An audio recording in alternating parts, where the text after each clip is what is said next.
Hello, I'm Tracy Reynolds. And I'm Dave Abrams. Welcome to Anne Arundel County Week in Review. On this week's show, we'll tell you about a new Facebook page for healthy living and a special graduation speaker for Anne Arundel Community College. Making headlines this week. If you haven't seen your councilman around these days, it's probably because he's immersed in budget books. This week, 2 public hearings were held in Millersville and Annapolis to give citizens a chance to weigh in on spending priorities for next year.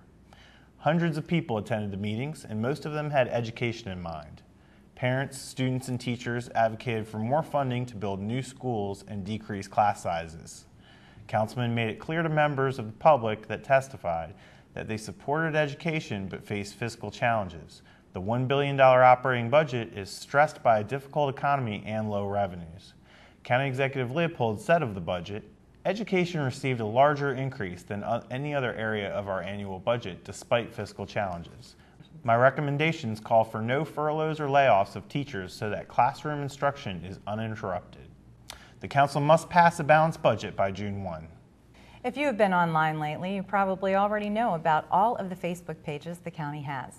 Well, this week we have a new page for the health department. To find the page, go to www.facebook.com/aahealth.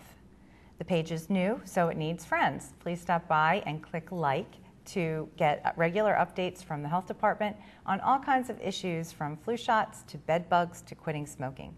County Executive Leopold said of the new page, "Social media is a new way for us to communicate with citizens and provide services in a more efficient way."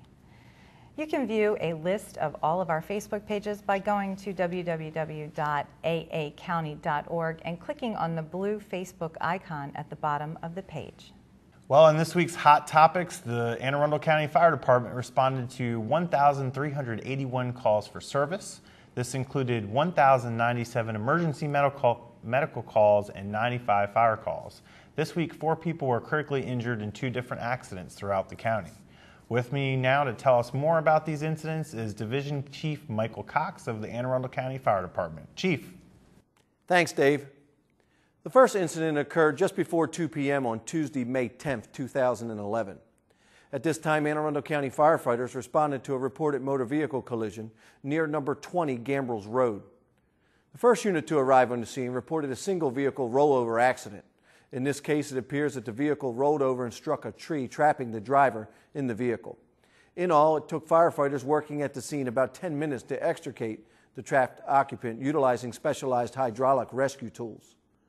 There were a total of 3 patients. The first patient and driver was a female estimated to be in her early to mid-20s. She suffered life-threatening injuries and was transported priority 1 to the R. Adams Cowley Shock Trauma Center at the University of Maryland in Baltimore via State Police helicopter.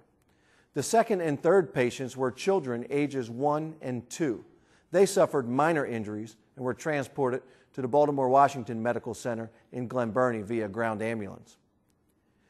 In a second incident, a portion of Fort Smallwood Road near Compass Point Golf Course was closed on Wednesday, May 11, 2011. This incident occurred around 2:30 p.m. when Anne Arundel County firefighters and paramedics responded to a reported motor vehicle collision. The first arriving unit reported a 2-car accident with entrapment. In this case, firefighters again used a hydraulic rescue tool known as the jaws of life to pry open a door in one of the severely damaged vehicles. There were a total of 4 patients resulting from the incident. All 4 patients suffered minor injuries in this case and were transported to the Baltimore-Washington Medical Center in Glen Burnie via ground ambulance. Dave? Thanks, Chief. County fire officials advised that these accidents caused both roadways to be closed for a short period of time during the incident, which caused significant backups in the area. And there's more Week in Review to come. Take a look at the community calendar for what is happening around the county. Stay with us. We will be right back.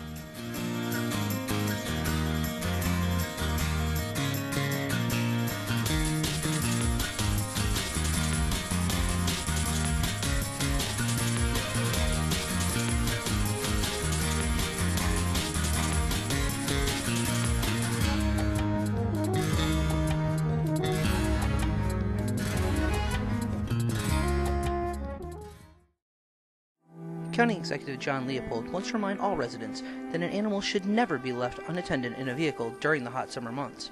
Even on a mild day with the windows cracked, the temperature inside will rise quickly, causing imminent harm or death to pets. If an animal control officer sees an animal left unattended in a vehicle, a criminal citation will be written, and the owner of the vehicle must appear in court and face a potential fine of $500 and 30 days in jail.